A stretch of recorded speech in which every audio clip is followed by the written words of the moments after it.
pense qu'on va démarrer tout doucement. Bonjour à tous, merci d'être présents aujourd'hui pour ce retour d'expérience du SAMSA, Lille Métropole, donc du groupe GHICL. On remercie, le réseau Santé Qualité remercie grandement Madame Paul Vech et Madame Saragoni pour avoir accepté de réaliser ce retour d'expérience de leur visite d'évaluation. Alors, le replay est la visio est enregistrée. Du coup, il va y avoir un replay si jamais vous avez des problèmes de connexion. Juste avant de démarrer, quelques consignes. Si vous pouvez couper vos micros, mais laissez vos caméras allumées, c'est plus sympa pour la présentation. Et si vous souhaitez prendre la parole, il y a la petite main levée tout en haut et on vous laisse la parole. Vous pouvez inscrire vos questions dans le chat. Et ensuite, il y a de nombreux temps d'échange. Madame Paul Vech et Madame Saragoni ont réalisé un PowerPoint avec plusieurs parties. Du coup, je pense qu'on fera des temps réguliers. Et puis, n'hésitez pas si vous avez des questions, elles y répondront bien volontiers. Le support vous sera envoyé par mail et du coup, le webinaire est enregistré, sera disponible en replay sur notre chaîne YouTube. Alors, hop, je coupe, je laisse la main de ce fait à Madame Paul Vech et Madame Saragoni. Bonjour à tous. Donc moi, je suis Amélie Saragoni, je suis responsable des activités médico-sociales et de l'HAD au GHICL. Donc moi, je suis Claire Paul Vech, responsable du SAMSA ICL. Alors, on prend la main sur le diaporama. Est-ce que c'est tout bon en termes de visuel? Vous voyez bien notre diaporama? Alors, on ne vous voit plus, si vous pouvez juste nous dire à l'oral si c'est bon. Oui, c'est parfait.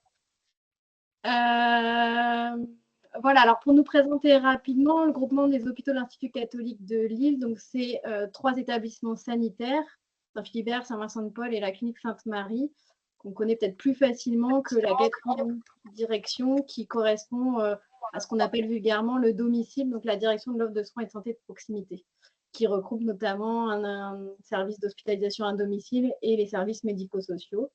Et parmi ceux-ci, on a le SAMSA, Lille Métropole. Donc, c'est un service qui accompagne les personnes en situation de handicap moteur principalement. On a 33 places pour une cinquantaine de personnes accompagnées en file active, ce qui représente à peu près 70 accompagnants par an. Et on est sur un effectif de 17 professionnels. Voilà un petit peu pour vous présenter la structure, en tout cas le cadre de ce retour et le cadre dans lequel a été vécue l'évaluation. Alors là, on propose le déroulé de l'évaluation, puis ensuite on va vous détailler les choses. On a commencé à préparer notre évaluation 1 an avant la date. Donc l'évaluation, elle a eu lieu en avril 2023, donc on était à peu près 1 an avant, donc en 2022. Il faut se remettre dans le contexte, le nouveau référentiel venait de sortir. Il y avait assez peu de ressources à ce moment-là, finalement, qu'on pouvait aller rechercher, contrairement peut-être à aujourd'hui. Donc, on a vraiment travaillé sur une première phase d'acculturation, acculturation à la fois des managers, des responsables, des référents qualité et de l'équipe de manière générale. 6 mois avant, on a fait une deuxième phase qui était vraiment une phase de préparation qui a duré les 6 mois avant la date d'évaluation. Alors, quand je parle d'évaluation, c'est la date de visite sur site qui a duré pendant 2 jours. Et dès le début, on a pensé aussi à l'après-évaluation. Donc là, ça s'est déroulé 1 mois après jusqu'à 6 mois après, c'est vraiment cette après-évaluation. Voilà un peu comment on a préparé notre diaporama. Donc la préparation, comme je vous disais, on a eu un gros travail d'acculturation qui a commencé 6 mois, qui a commencé 1 an avant la date d'évaluation sur site et à peu près qui a duré pendant 6 mois. Donc, on est parti des documents qui existaient à ce moment-là et des actions qui existaient. Il y a eu un webinaire de la Haute Autorité de Santé pour présenter le nouveau référentiel qu'on a suivi. On a lu, relu et re-relu ce qu'on a appelé, nous, la Bible, donc ce fameux manuel de la qualité en ESSMS. Et puis, on a fait une réunion avec nos référents qualité. Donc, dans l'organisation de notre démarche qualité, on a 2 membres de l'équipe qui sont nommés référents qualité, donc qui ont cette tâche de faire le lien vraiment avec l'équipe sur la qualité et d'être un peu la pensée qualité un peu préférentielle dans l'équipe. Donc, on a fait une réunion pour essayer de tous s'acculturer et tous comprendre le manuel et se l'approprier, chacun à notre niveau. Une fois qu'on a fini ça, on a informé toute l'équipe. Donc, on a fait lors d'une réunion de service une présentation, alors des très grandes lignes du manuel, aussi pour acculturer nos salariés, nos professionnels aux termes usage accompagné traceur, usager traceur, etc. Ce n'était pas forcément des termes qu'ils avaient déjà entendus. Il y avait beaucoup de choses qu'ils connaissaient ou qu'ils avaient entendu parler, mais pour lesquelles ils ne mettaient pas de mots précis derrière. Donc ça, c'était important pour nous de vraiment informer tout le monde sur voilà, les termes qui étaient utilisés, la manière dont ça allait se passer, le nouveau référentiel, etc. Ensuite, on a fait une grosse phase de sensibilisation de l'équipe qui a duré pendant 2 mois, où on a fait ce qu'on appelait les mardis de la qualité. Donc, chaque mardi, on proposait une information en lien avec le référentiel et une animation autour de la qualité. Donc, ça pouvait être un jeu, ça pouvait être un jeu participatif, ça pouvait être des mots fléchés, des mots croix fléchés, etc. En fait, on a utilisé un peu toutes les ressources qu'on a créées pour essayer de sensibiliser l'équipe de manière assez ludique à la démarche, aux termes, aux différents chapitres. Et la dernière étape de cette acculturation, de cette préparation, ça a été ce qu'on a appelé l'évaluation à blanc. On a fait une évaluation un peu comme le jour J, donc pendant 2 jours, comme si on était évalué. Donc en fait, l'équipe s'est retrouvée confrontée à des évaluateurs, à des questions d'évaluateurs, à des demandes. On a fait donc deux usagers traceurs et on a fait une grosse réunion de restitution à la suite de cette évaluation à blanc. Ça, c'était la phase d'acculturation. Tout ce qu'on a fait, donc je vous ai dit, c'était en 2022-2023. C'est vrai qu'aujourd'hui, la sensibilisation de l'équipe, on a beaucoup plus de ressources. Il y a maintenant pas mal de vidéos sur les critères impératifs. Voilà, il y a pas mal de choses qui sont sorties sur lesquelles on aurait pu s'appuyer. Et puis, si c'était à refaire, on referait aussi des patients traceurs qu'on n'a pas forcément fait à ce moment-là. Voilà, c'est un exemple d'outils qu'on a pu utiliser dans l'acculturation. Donc, il y avait des informations hebdomadaires. Le saviez-vous? Saviez-vous qu'il y avait tant de critères impératifs? Savez-vous que tel critère était impératif? Savez-vous qu'on a une commission des usagers qui peut traiter les plaintes et réclamations, etc., etc. On a fait des quiz. On a fait des mots cachés sur vraiment des termes. Donc là, c'était sur la maltraitance et la violence. Il fallait retrouver des termes spécifiques. On a fait des rébus. On a fait des puzzles. Enfin voilà, on a essayé d'être très créatif dans les outils pour que l'équipe se retrouve dès cette phase de préparation très impliquée et active et pas passive face à une descente d'informations. Donc, ils devaient jouer, ils devaient remplir, ils devaient cocher. On a fait même une mini chasse au trésor où ils gagnaient quelque chose, mais on a voulu vraiment être à la fois sur une approche ludique de la démarche et à la fois sur une approche très participative où ils ne pouvaient pas être simples receveurs d'informations, mais où ils étaient obligés d'être acteurs de la démarche. Et enfin, la préparation de l'évaluation. Donc ça, c'était les 6 mois qui sont arrivés avant finalement les 2 jours d'évaluation sur site. Donc, on avait tout ce qu'on avait obtenu de l'évaluation dite à blanc. Et puis, on avait fait un gros débriefing avec l'équipe, finalement, pour savoir ce qu'il nous restait à faire, quelles actions on devait mener. Donc, ces 6 mois qui ont précédé la visite, on a eu 3 objectifs qui ont été prioritaires. C'était mieux former l'équipe aux attentes du référentiel.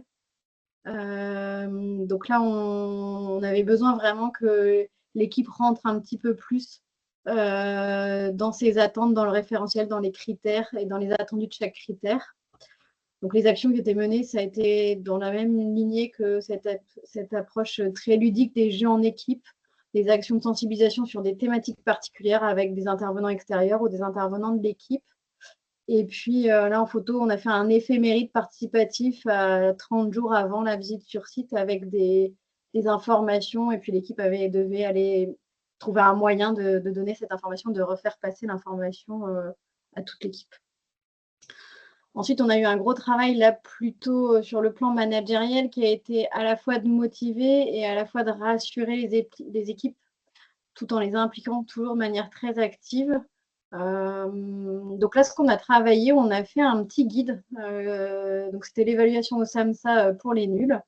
Et chacun dans l'équipe devait créer une page sur une des thématiques qui étaient importantes et notamment sur les critères impératifs. Et donc dans ce document, on retrouvait finalement par rapport à ce critère-là, c'est quoi la philosophie du service, quels outils on a à disposition des usagers, quels outils on a à disposition des professionnels. Ça leur a permis de resynthétiser et de se rendre compte qu'il y avait beaucoup de choses qui existaient et qu'il fallait prendre juste ce petit pas de côté pour aller s'en souvenir. Parce que quand la question de l'évaluateur, elle tombe, c'est parfois très déstabilisant pour l'équipe. Et là, le fait que savoir dans ce chapitre-là, oui, on a tout ça et on a déjà réfléchi en amont, c'était très rassurant pour l'équipe. Et un peu comme les lycéens là, qui passent leur bac, ils avaient leur document un peu récap, leur fiche de synthèse et puis un peu leur anti-sèche pour le jour J. Voilà, donc on a essayé d'être à la fois rassurant dans la dynamique managériale, à la fois motivant et à la fois à continuer à les impliquer très activement. Et on les a aussi impliqués dans les ajustements qu'on a mis en place. L'évaluation à blanc, il a fait ressortir un certain nombre de petites choses qu'il fallait ou corriger ou qu'on voulait absolument finaliser, des groupes de travail qui étaient en cours, des affichages qu'il fallait terminer, qu'on avait un peu pas laissé de côté, mais voilà, le fait que l'évaluation arrive donnait un peu de motivation et une deadline. Donc, on les a impliqués là-dedans, donc avec des retours réguliers sur les actions qui étaient finalisées, des bouts de procédure qu'il fallait remettre à jour sur laquelle l'équipe s'est impliquée, et finalisation du groupe de travail en cours, ce que je disais. Voilà un petit peu notre phase de préparation. Je ne sais pas si on fait une petite pause là, il y a peut-être déjà quelques questions. Alors, est-ce qu'il y a des questions dans la conversation? Il n'y a pas de questions, a priori. Est-ce que quelqu'un souhaite prendre la parole? Un gros travail de préparation. Hein. Ouais. Ouais, pas mal d'outils du coup ludiques qui ont permis de sensibiliser les équipes, je suppose. Ouais. Les sensibiliser, les impliquer aussi. C'était important pour nous qu'ils soient actifs et que ce ne soit pas juste parce que on n'a pas dit, mais tout en fond de tout ce travail-là, il a fallu solliciter les cabinets, choisir le cabinet, avoir une réunion avec le cabinet, etc. Tout ce travail-là, finalement, c'est très transparent pour eux. Ça se joue vraiment du côté managérial et nous, on avait besoin qu'ils se sentent vraiment impliqués dans la démarche.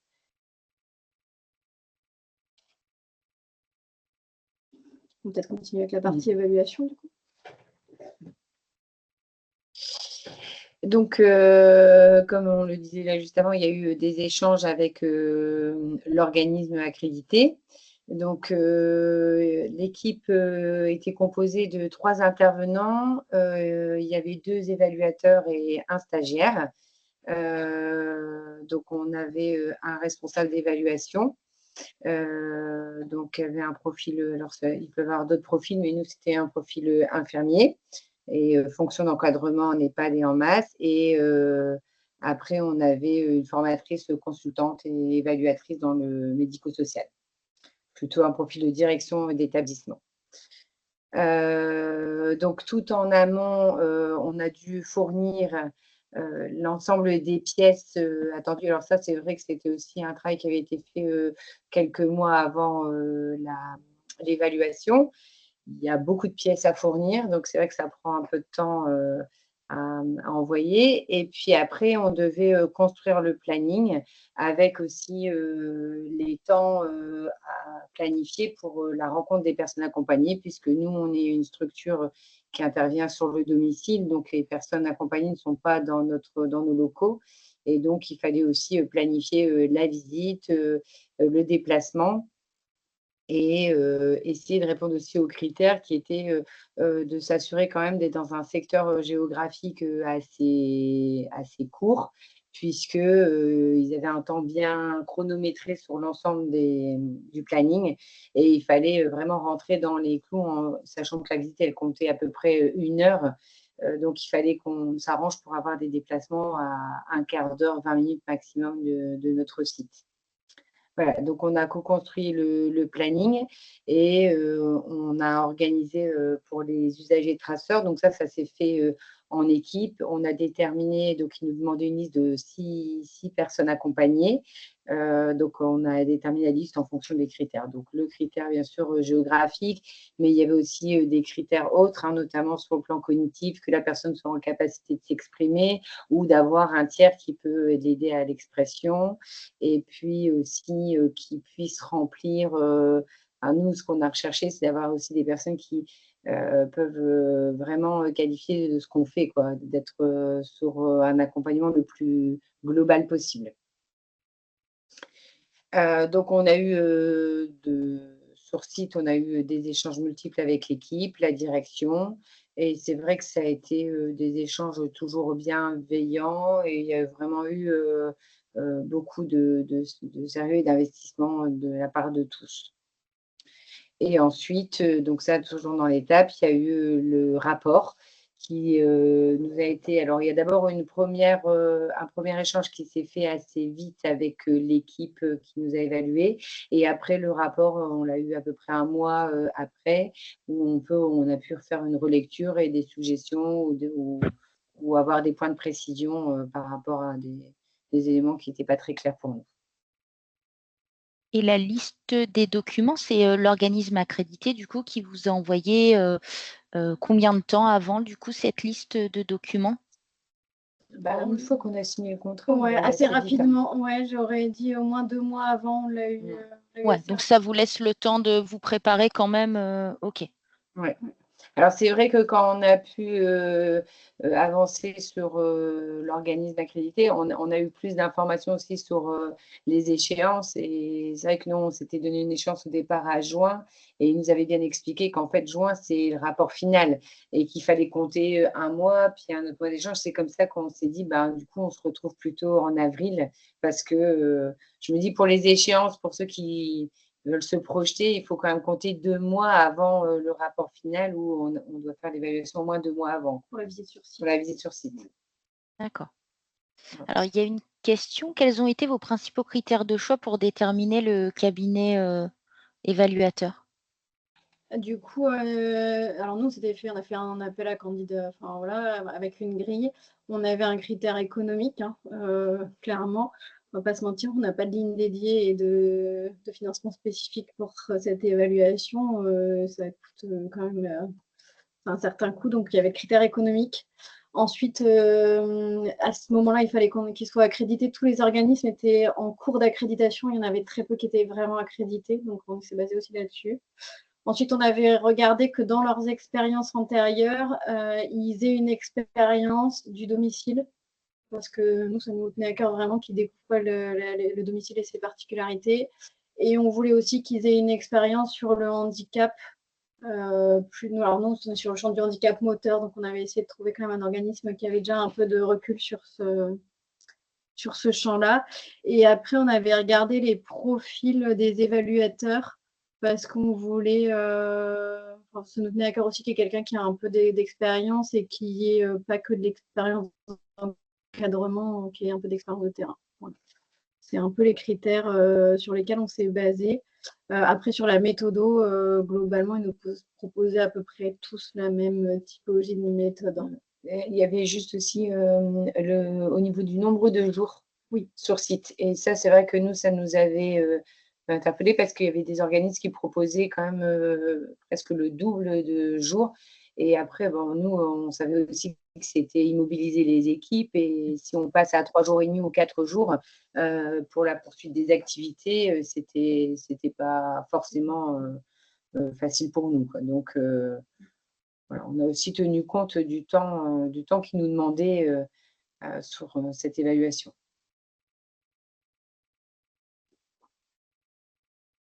D'accord, merci beaucoup. Merci. Donc, au niveau de l'évaluation, alors comment ça s'est passé? On a anticipé les plannings. Donc, on a une salle réservée aux professionnels, donc pour que chacun puisse savoir comment ça allait se dérouler, prendre ses dispositions aussi pour pouvoir maintenir leur rendez-vous tout en étant aussi présent sur l'évaluation. Donc, ce qu'on avait fait, on montrera après, il y avait un planning bien défini et chacun pouvait s'inscrire sur les temps prévus et par rapport à ce qu'on attendait quand ça concernait l'équipe ou quand ça concernait la gouvernance. On a préparé des feuilles de route pour les évaluateurs, donc sur les 6 usagers traceurs. On avait préparé une feuille qui reprenait les documents obligatoires, le projet personnalisé, le contrat d'accompagnement. on y mettait aussi bien sûr les coordonnées, l'adresse, puisque les évaluateurs se rendaient seuls sur le domicile. Donc, il fallait qu'on leur donne aussi tous les éléments dont ils avaient besoin pour se rendre sur les lieux.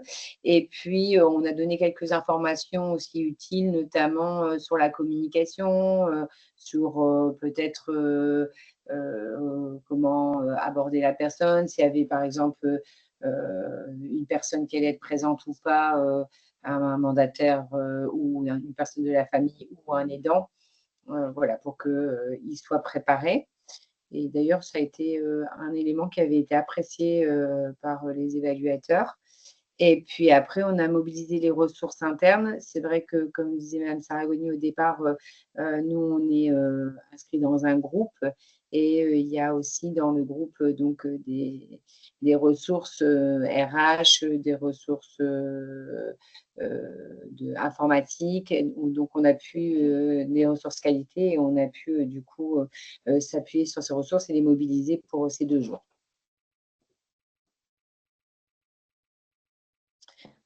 Donc là, c'était pour vous montrer comment on avait organisé le planning.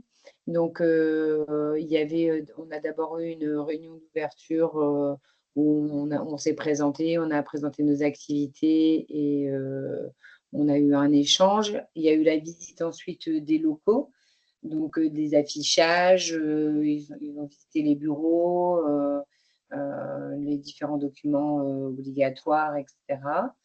Et puis après, il y a eu la première visite du traceur accompagné numéro 1. Donc, il y avait un évaluateur qui est allé sur la visite du traceur accompagné 1 et un autre évaluateur qui est allé sur la visite du traceur accompagné 2. Donc, quand ensuite ils sont revenus de cette évaluation, il y a eu donc l'échange avec l'équipe, donc le traceur ciblé partie professionnelle.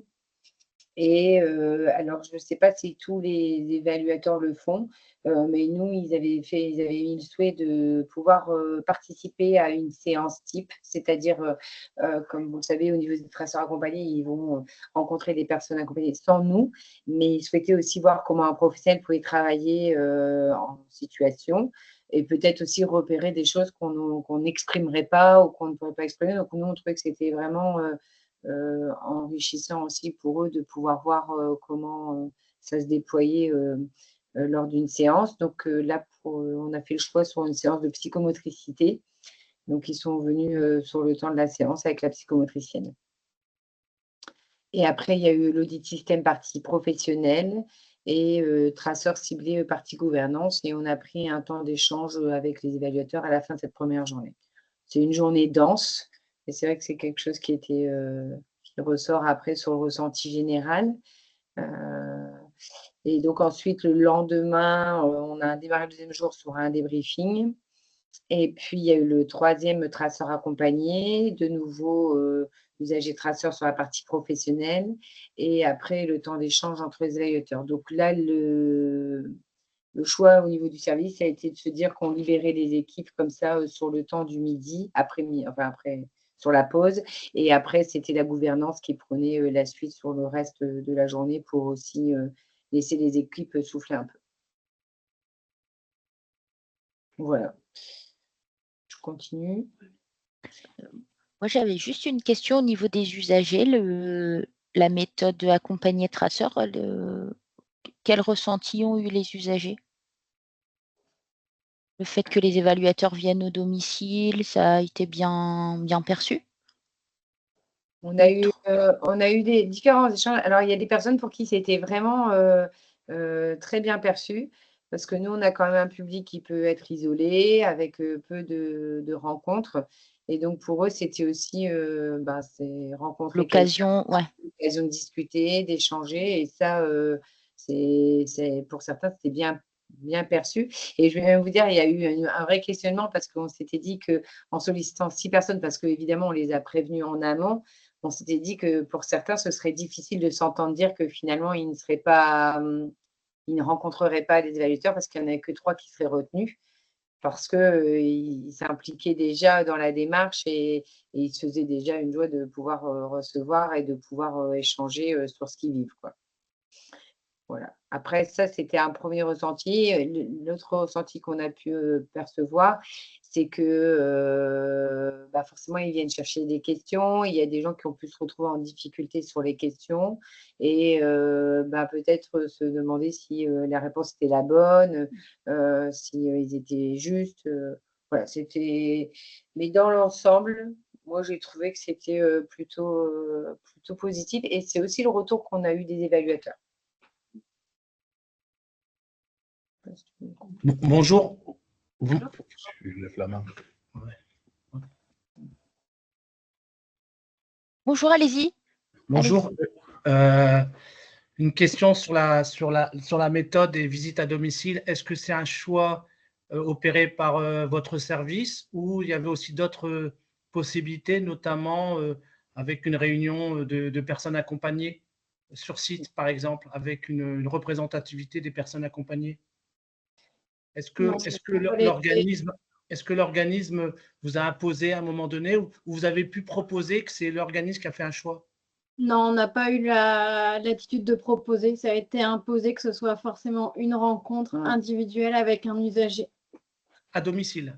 À domicile. Ouais. Alors après, c'est important aussi pour eux de constater que aussi les documents proposés, les livrets d'accueil et les contrats soient bien reçus par la personne et gardés. Donc c'est vrai que s'ils ne sont pas sur le lieu de vie, ils ne peuvent pas contrôler cet item, on va dire.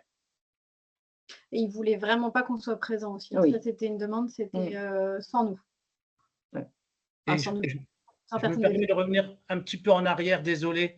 Dans toutes les phases de préparation que vous avez eues un an avant, hein, et alors peut-être que je n'ai pas entendu, mais est-ce que vous avez associé les personnes concernées au moment de votre évaluation à blanc?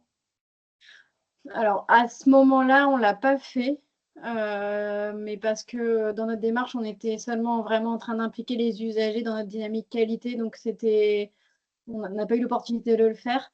Maintenant, on est en train d'évaluer un deuxième service et là, effectivement, on les a associés, on a associé des usagers dès le début, dans la préparation. Mais effectivement, nous, à l'époque, on ne l'a pas fait. L'autre chose aussi, c'était que, en toute transparence, hein, on n'était pas très à l'aise, nous, déjà, avec la nouvelle démarche, etc. Donc, ça faisait beaucoup pour nous de les associer d'emblée. Mais voilà, sur l'autre service, là, où on est, voilà, on a un peu plus de recul maintenant, on les a associés dès le début. D'accord. Okay. C'est vrai qu'on échangeait que maintenant, et on a déjà on trouve plus facilement la liste des questions qui peuvent être communiquées aux personnes accompagnées et qui permettent aussi de mettre en situation et de pouvoir les questionner. Mais là, à l'époque, il n'y avait rien, il n'y avait pas de document, on n'avait pas la liste des questions et on ne savait pas comment ça allait être proposé.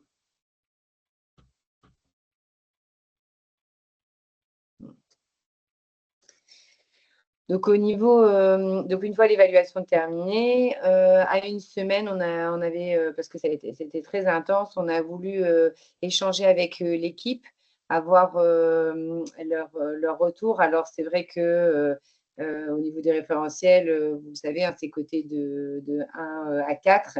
Et quand on a dépassé les attentes, ils peuvent mettre une étoile. Et donc, notre slogan, c'était visons les étoiles pour se donner un peu un challenge. Et donc, on était reparti de ce slogan pour faire un retour d'expérience. Et donc, on s'est mis autour d'une table et chacun a pu compléter à partir des premières lettres de Visons les étoiles comment ça avait pu être vécu. Donc, on montrera, mais en résumé, voilà, ils ont trouvé que c'était valorisant parce que c'est vrai qu'on peut mettre. Donc, ils ont trouvé que c'était très valorisant. On a fait un nuage de mots de ce fait qui a fait ressortir les impressions de chacun. Parce qu'en fait, comme on a eu, je l'expliquais tout à l'heure dans le planning, on a pu débriefer directement avec l'équipe. On avait déjà eu aussi un retour à l'évaluation à blanc.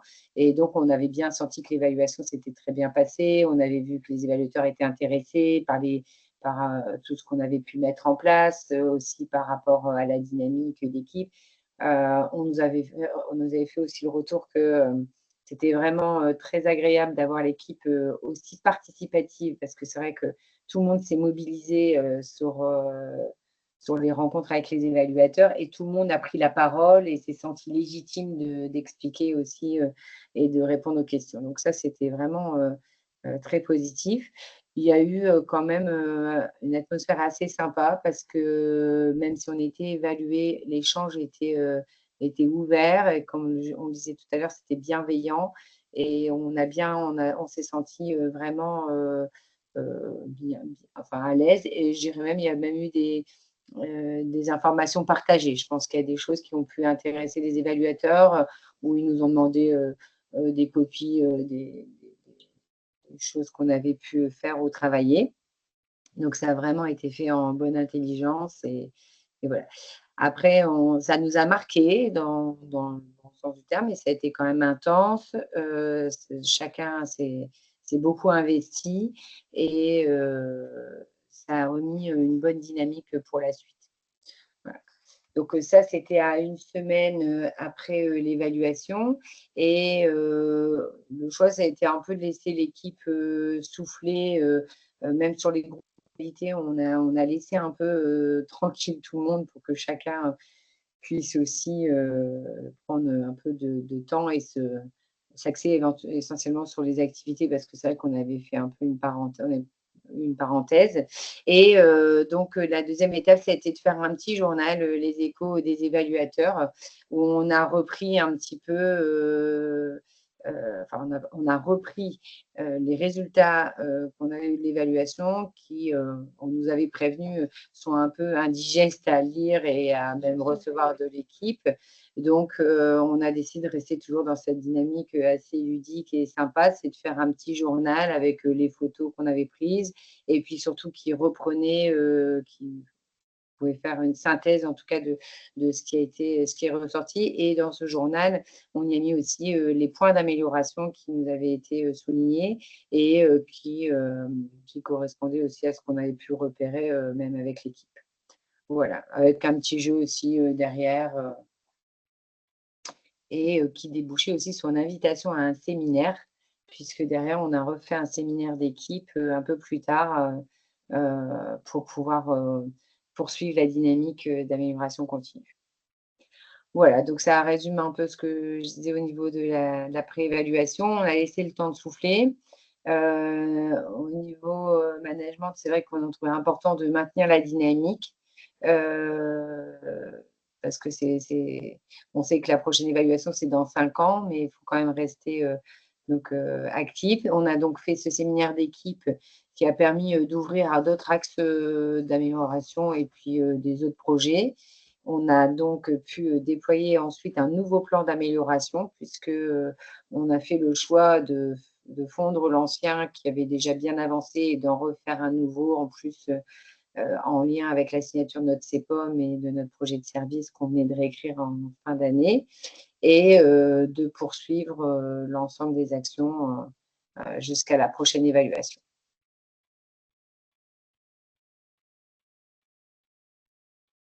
Voilà, si on doit résumer, le réseau Santé Qualité nous a proposé de faire une petite diapo sur les infos, les conseils.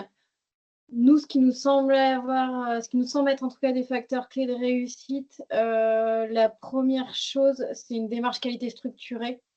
En fait, le fait d'avoir quelque chose de structuré depuis plusieurs années et ça a quand même drôlement facilité les choses. On n'aurait pas pu faire le travail qu'on a fait si on s'y était mis 6 mois avant. Et même d'avoir une préparation très structurée, on a vraiment réfléchi nos étapes bien en amont.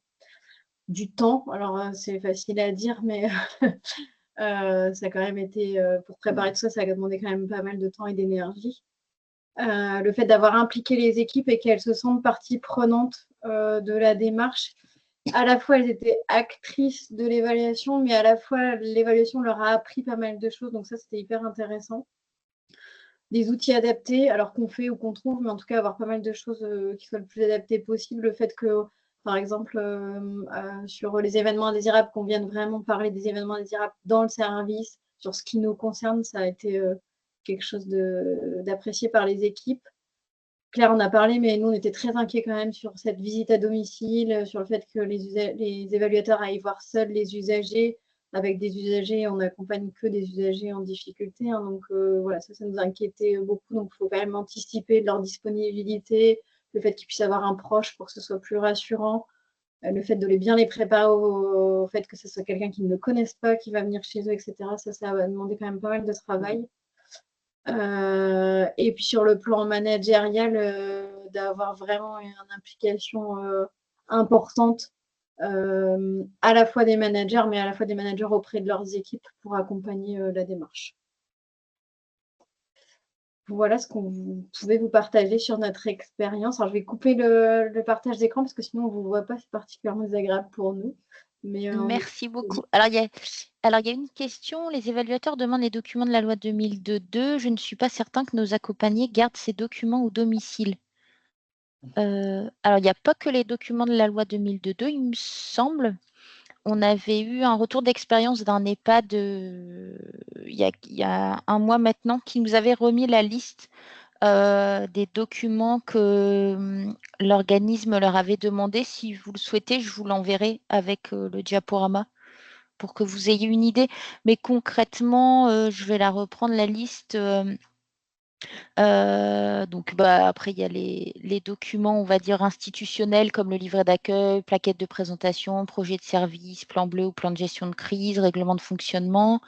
Au niveau des ressources humaines, ils peuvent vous demander organigramme, les 3 derniers plans de formation, trame des entretiens professionnels, fiche de poste, un exemple de planning tourné, etc.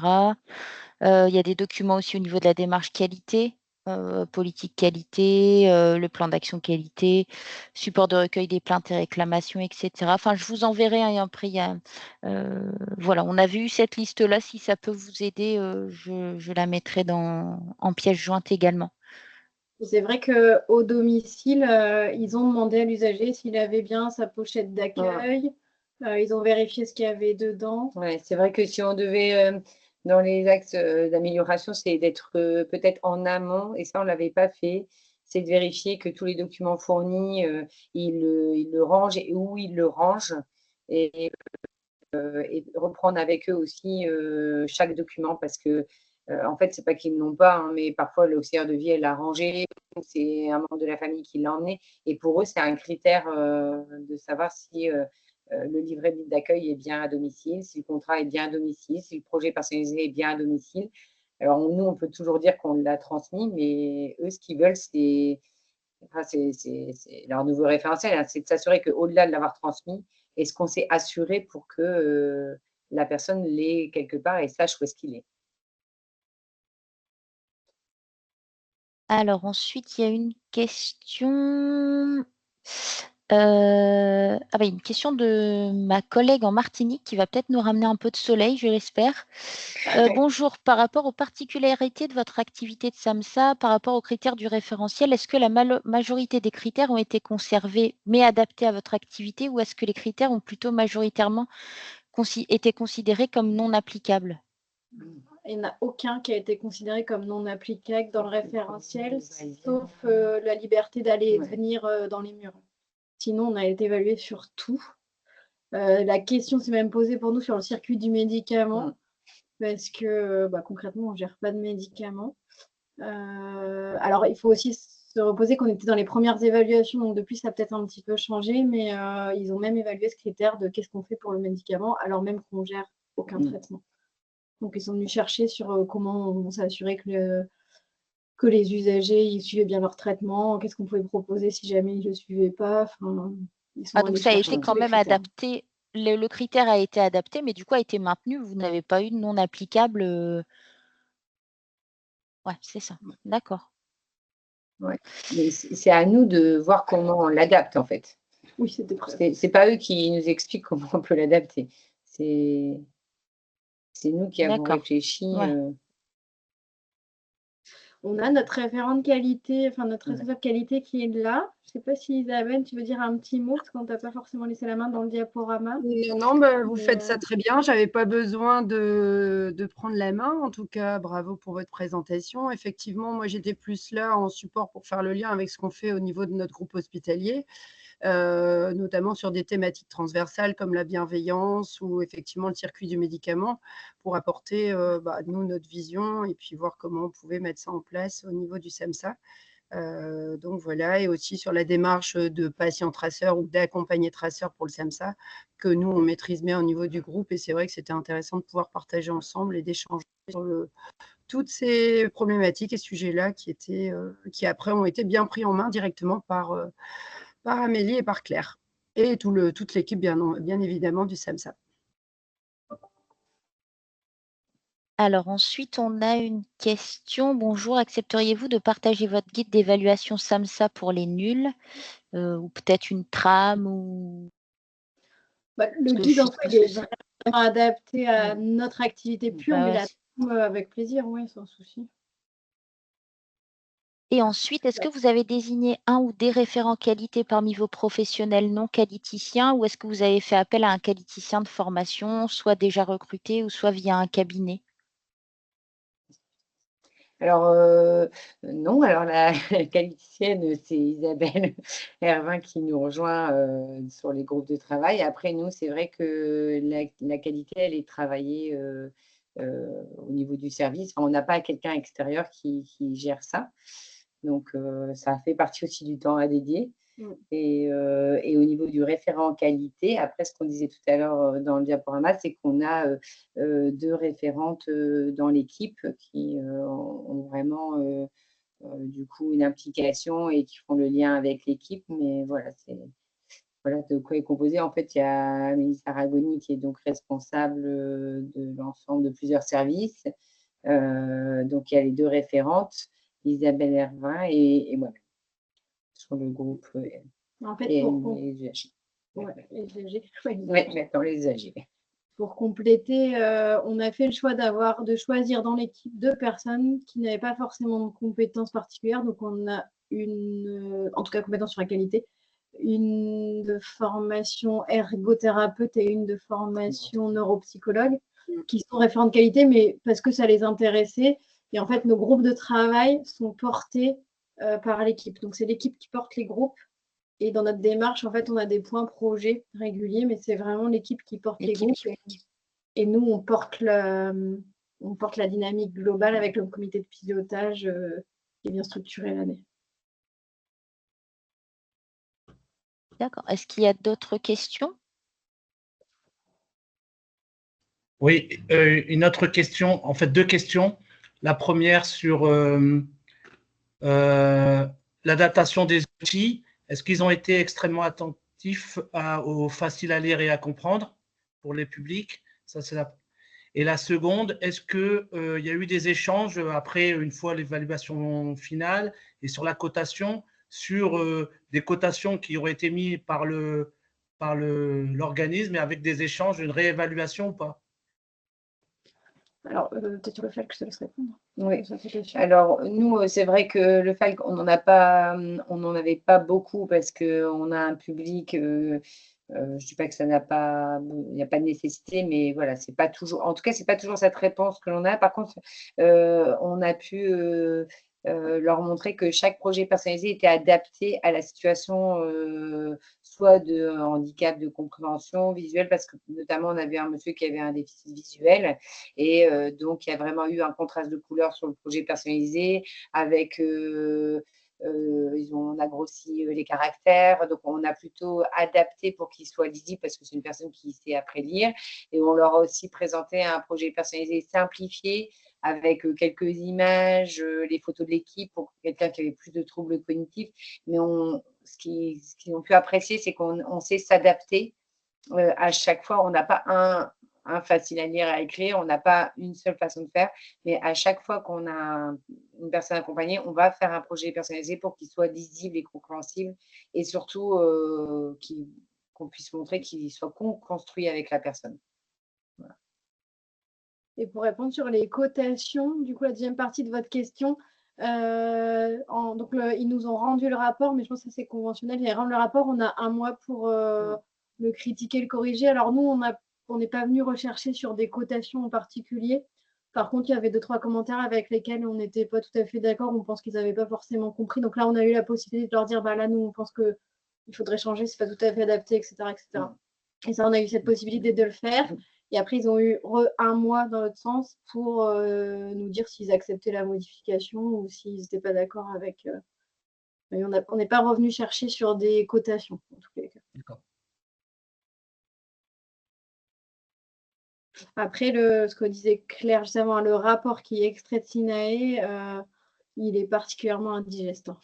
Donc, il y a 80 pages, c'est 80 pages de douleur pour le lire et pour essayer d'aller. Alors, il y a la cotation, mais essayer surtout d'aller comprendre le pourquoi du comment, c'est pas forcément un super outil. Et c'est pour ça d'ailleurs qu'on ne l'a pas transmis comme ça aux équipes, parce que ça n'avait pas de. Alors ensuite, il y a une question par rapport au projet personnalisé. Vous faites la réunion d'élaboration mise à jour au domicile de la personne accompagnée ou la personne accompagnée et sa personne de confiance se rendent au SAMSA? Alors, on essaie de plus en plus à ce que les personnes viennent au moins une fois par an à la révision du projet. Alors, accompagner, ça, ils ont toujours le choix. Et si jamais ce n'est pas possible parce que la personne n'est pas transportable, parce que son logement n'est pas accessible, alors c'est l'équipe qui va au domicile. Alors, c'est un peu, on privilégie quand même la visite parce que nous, c'est tous les jeudis matins, parce que comme on l'expliquait tout à l'heure, sur 17 professionnels, on n'a que 11 TP. Donc, il y a beaucoup de gens en temps partiel. On a aussi des médecins qui sont là que le jeudi. Et c'est vrai que quand on diffère la rencontre sur un autre jour, on n'a pas l'entièreté de l'équipe. Donc, dans l'idéal, on préfère quand même que ça se fasse sur notre temps de synthèse où tout le monde est là et qu'on est vraiment dans la situation avec l'ensemble de l'équipe.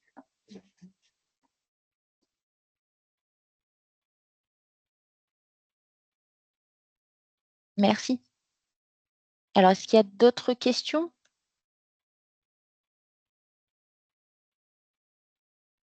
Alors, merci beaucoup, Mme Polvech et Mme Saragoni, pour la qualité de la présentation. Je pense que ça... Ah, il y a une dernière question qui arrive. Est-ce que vous arrivez à impliquer les personnes accompagnées dans toutes les instances, CVS, commission animation, menu, etc.? Alors nous, on a la chance, ou pas, je ne sais pas, mais de ne pas être soumis à l'obligation de CVS. Par contre, on a décidé de les impliquer sur le pilotage de l'ensemble de la dynamique qualité. Et après, on les implique dans les ateliers plutôt ce qu'on appelle nous les ateliers qualité. Donc, si on révise le questionnaire de satisfaction, si on crée un nouveau projet, là on a un projet sur la pérédance, on va les impliquer. Donc, il y a vraiment cette implication très macro sur le comité de pilotage et après, c'est par projet. Donc, on n'a pas vraiment commission d'animation, on a cette chance de ne pas gérer les repas. Mais voilà, on a une newsletter, ils sont impliqués dans l'écriture de la newsletter. Voilà. On les implique par d'autres moyens et c'est vraiment ce comité de pilotage de la qualité dans lequel là, il y a des gens il y a des usagers qui siègent, si on peut dire ça comme ça. D'accord. Dites si... excusez-moi. Oui, allez-y, on vous entend. Oui.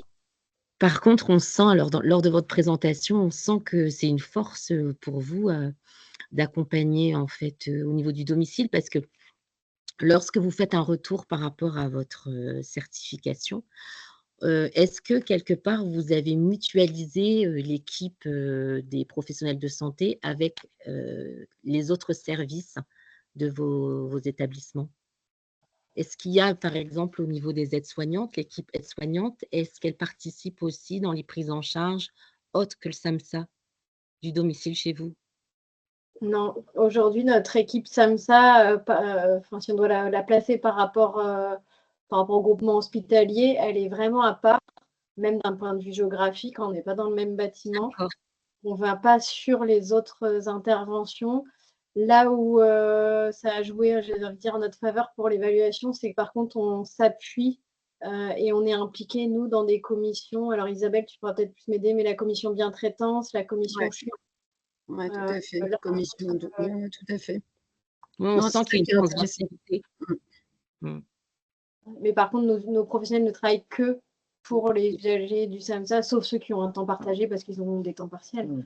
Mais sinon, Merci. Alors ensuite, les personnes traceurs étaient accompagnées depuis combien de temps? Il y avait une obligation, ou bien c'est nous qui l'avions déterminé. Nous, on a fait le choix d'avoir un début d'accompagnement, enfin proposer à la fois des débuts d'accompagnement, des milieux d'accompagnement et des accompagnements plus avancés pour qu'ils puissent voir le plus de choses possibles et le plus d'actions possibles.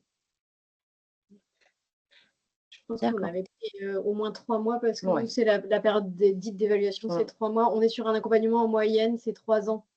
Donc on trouvait que 3 mois, c'était le minimum pour qu'ils voient quelque chose, parce que sinon, ils voyaient presque rien. Je crois qu'on avait proposé même.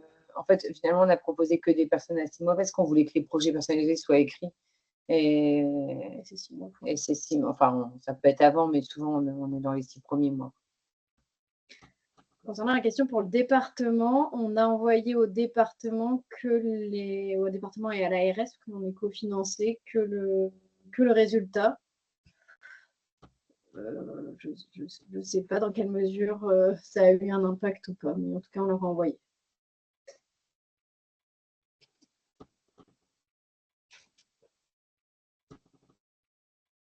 Eh bien, merci beaucoup. Merci. Merci. Si jamais vous avez d'autres questions qui vous reviennent, si vous me permettez, Mme Pavloch et Mme Sargoni, je les récupère par mail et puis je vous les envoie.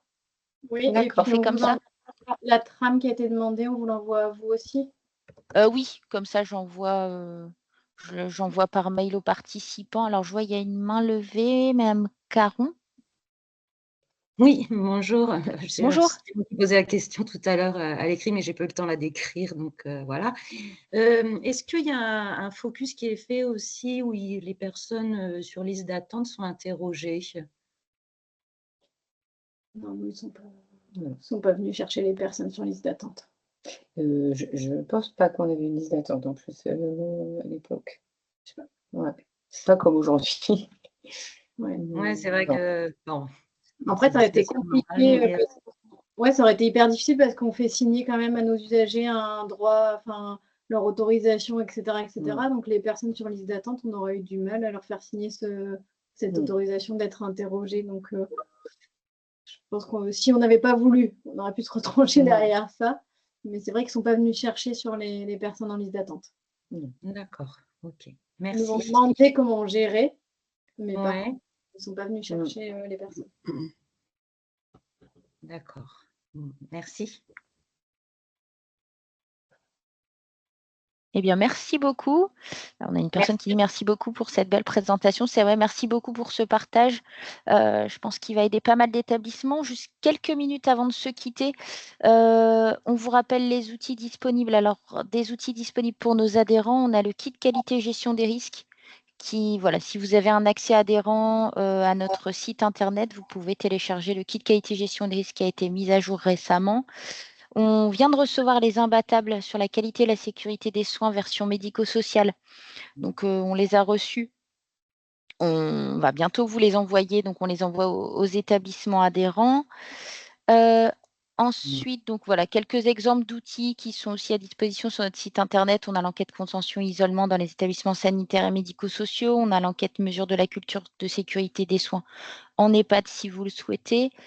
Au niveau des formations en inter-RSQR, donc avec un tarif préférentiel pour nos adhérents, on a prévenir les risques médicamenteux chez la personne âgée, caractériser et déterminer les spécificités du travail de nuit en EHPAD, gérer et déployer les outils de la bientraitance, sécuriser la prise en charge médicamenteuse en structure d'hébergement pour personnes âgées et handicapées, et ensuite s'approprier le dispositif d'évaluation des établissements et services sociaux et médico-sociaux.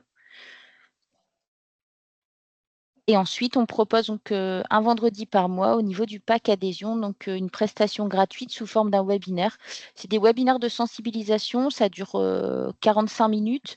Voilà, donc c'est sur les nouvelles méthodes d'évaluation. Donc il y a la méthode accompagnée traceur le 27 septembre, traceur ciblé le 8 novembre et audit système le 6 décembre. Donc n'hésitez pas, c'est à destination des professionnels, c'est pour sensibiliser vos professionnels de terrain aux méthodes d'évaluation. Et donc ensuite, rapidement, on est structure régionale d'appui, donc les outils disponibles pour tous. Donc on a un financement ARS. Donc voilà, les formations inter et webinaires SRA, donc analyser collectivement les événements indésirables via l'utilisation d'outils d'analyse des causes. Donc là, c'est plus une formation sanitaire, mais qui peut être adaptée en médico-social. Donc là, c'est une formation en simulation, donc à Simu Santé à Lille ou à Présage à Amiens. Connaître et maîtriser les risques en établissements médico-sociaux. Donc voilà, il y a une date fin septembre à Armentières. Mettre en œuvre la démarche de gestion des risques médicamenteux pour la personne âgée. Et on a la même chose pour la personne handicapée. Donc là, c'est en partenariat avec l'OMEDIT.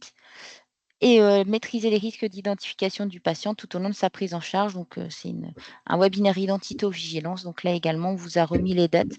Donc là, c'est gratuit pour 2 professionnels de vos établissements. On a les outils, donc avec notre fédération, on a créé pas mal d'outils. Donc, on a des fiches mémo sur les critères impératifs. Voilà, qui sont disponibles sur demande. On a également une nouvelle fiche, c'est la checklist des missions du référent qualité. Donc, c'est ce qui peut vous aider à définir les missions du référent qualité. Si par exemple, vous n'avez pas de référent qualité ou si vous avez un référent qualité, ben voilà, c'est histoire d'avoir une petite liste avec toutes les actions à entreprendre. Donc voilà comment la fiche se compose. Et ensuite, on a des petits posters, donc des marches d'amélioration continue de la qualité, des marches ES-SMS, les indispensables. Donc voilà, les posters sont ainsi. Si jamais vous souhaitez y avoir accès, c'est sur demande. Vous pouvez retrouver toutes les infos sur notre site internet, tous les outils classés par thématique également. Et vous avez les replays disponibles sur notre chaîne YouTube. Voilà, voilà. Ben, merci de votre attention. Encore merci Mme Polvech et Mme Saragoni pour la qualité de la présentation. Merci à tous pour votre présence. Et puis, je vous envoie du coup le PowerPoint, le replay et puis le document, la trame qui sera envoyée également. Merci à tous. Bon après-midi. Merci, bon après-midi, au revoir. Merci. Merci.